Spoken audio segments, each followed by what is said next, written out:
बात कही जाए कि बीजेपी ने अपने मैनिफेस्टो में लिखा था कि वो राम मंदिर बनवाएंगे,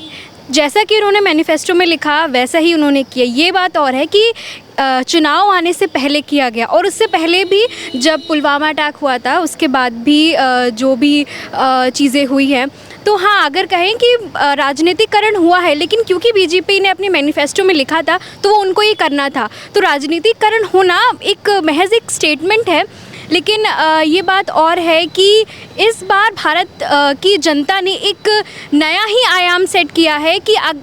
सरकार वही रहेगी जो काम करेगी। और इस बार जो गठबंधन की सरकार बनी है वो भी एक नया मोड़ है भारत की जनता का, जो फैसला है, जो डिसीजन है। खैर यहाँ पे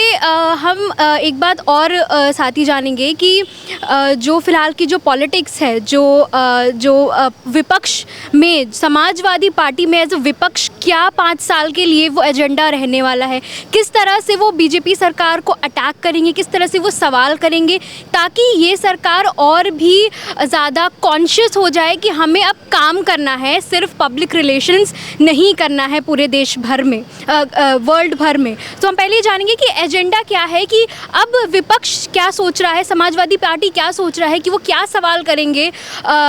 सेंटर पे जो सरकार बनी है। तो अब समाजवादी पार्टी का क्या एक एजेंडा है, उनके दिमाग में भी क्या चल रहा है कि हमें किस तरह से भारतीय जनता पार्टी को एक चुनौती देनी है कि इस बार वो काम करें और ना कि सिर्फ दिखावा करें। देखिए, सबसे बड़ा मुद्दा हम लोगों का जो रहा है, पीडीए फार्मूला समाजवादी पार्टी ने दिया, और हम लोगों की एक मांग रही है कि कास्ट सेंसस होना चाहिए, जातिगत जनगणना होनी चाहिए, और जिसकी जितनी संख्या भारी उसकी उतनी हिस्सेदारी बाबा साहेब भीमराव अंबेडकर के संविधान के अनुच्छेद संख्या 15(4), 16(4), 16(4)(a) के तहत मिलनी चाहिए। इस मुद्दे को लेकर के हम लोग छात्र नौजवानों को नौकरी और रोजगार के मुद्दे पर हम लोग जो है कि जनता की अदालत में जाएंगे, जन जागरण करने का काम करेंगे। और भारतीय जनता पार्टी जो मन बनाई थी बाबा साहेब भीमराव अंबेडकर के संविधान को खत्म करने के लिए, मनुस्मृति का विधान जो स्त्री शूद्रो नध्यताम की व्यवस्था को आगे करती है, वर्ण व्यवस्था को लागू करती है, और गुरु गोलवलकर की bunch of thoughts we are our nationhood defined की जो ओबीसी, एससी, एसटी, माइनॉरिटी, महिला विरोधी नीतियां रही हैं, उनको लागू करने के प्रयास में जुटी हुई थी, लेकिन जनता ने उनको अंकुश लगाने का काम किया है। अभी तक तो यह मोदी की सरकार कर रहे थे 2 बार से, लेकिन इस बार मोदी की सरकार करने में डर रहे हैं। अब तो एनडीए की सरकार ये कर रहे हैं, और सचमुच में ये एनडीए की सरकार है, लंगड़ी सरकार है। अब ये अगर जहाँ जो है कि जिस तरह से पहले राजनीतिक गुंडाई कर रहे थे, तानाशाही करने का काम कर रहे थे, ईडी, सीबीआई और आईटी का दुरुपयोग कर रहे थे, अब उस पर अंकुश लगेगा। और इंडिया गठबंधन के लोग, चाहे वो राजद हो, चाहे कांग्रेस पार्टी हो, और चाहे जो है समाजवादी पार्टी हो, देश की सबसे बड़ी तीसरी पार्टी समाजवादी पार्टी और उत्तर प्रदेश की नंबर 1 की पार्टी समाजवादी पार्टी बनी है कि पहली बार समाजवादी पार्टी के इतिहास में 37 सीटें हम लोगों ने जीत करके जो है अखिलेश यादव के नेतृत्व में जो विजय हासिल किया है। निश्चित रूप से हम लोग मिशन 2027 में हम लोगों का जो मुद्दा रहा है जातिगत जनगणना का, समानुपातिक आरक्षण कोटा का, और जो राहुल गांधी जी ने और अखिलेश यादव जी ने यह संकल्प लिया था कि हमारी सरकार बनेगी तो केंद्र सरकार में जो 30 लाख पद रिक्त हैं उनकी पूर्ति बैकलॉग के माध्यम से विशेष भर्ती अभियान चला करके जो है नौजवानों को नौकरी देने का काम किया जाएगा। हम लोग इस मुद्दों को लेकर के जो है भारतीय जनता पार्टी को सड़क से लेकर के संसद तक जो है घेरने का काम करेंगे। और आप देख लीजिए, यह सुखद समाचार है कि आप जिस दिन परिणाम आया, औंधे मुंह भारतीय जनता पार्टी गिरी, तो योगी आदित्यनाथ जो है विभिन्न विभागों में रिक्त पदों की संख्या को मंगाने लगे और उनका विज्ञापन जारी करेंगे। क्योंकि देखिए, जब तक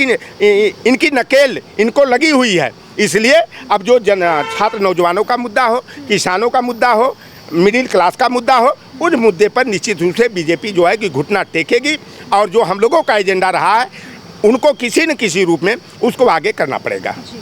जी, यहाँ पे हम एक और सवाल करें, क्योंकि यहाँ पे बाबा साहब भीमराव अम्बेडकर की एक फ़ोटो है। तो मैं आपसे भी जानना चाहूँगी कि अभी समाजवादी पार्टी के जो पॉलिटिक्स है वो समाजवादी पार्टी अब क्या सोच रही है आगे, और साथ में क्या उनकी पॉलिटिक्स होने वाली है इन 5 सालों में सेंटर पर, तो इस पर आपकी क्या राय है?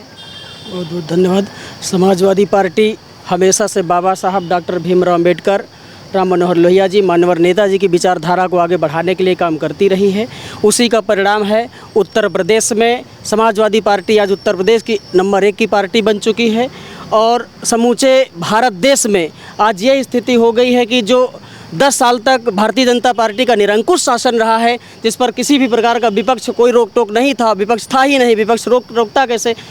उसके लिए समाजवादी पार्टी का बहुत बहुत धन्यवाद कि उन्होंने आज समूचे भारत देश में एक मजबूत विपक्ष दे दिया है, जिससे कि भारतीय जनता पार्टी अब निरंकुश शासन नहीं करेगी, उस पर एक नियंत्रण रहेगा। बहुत बहुत धन्यवाद। जी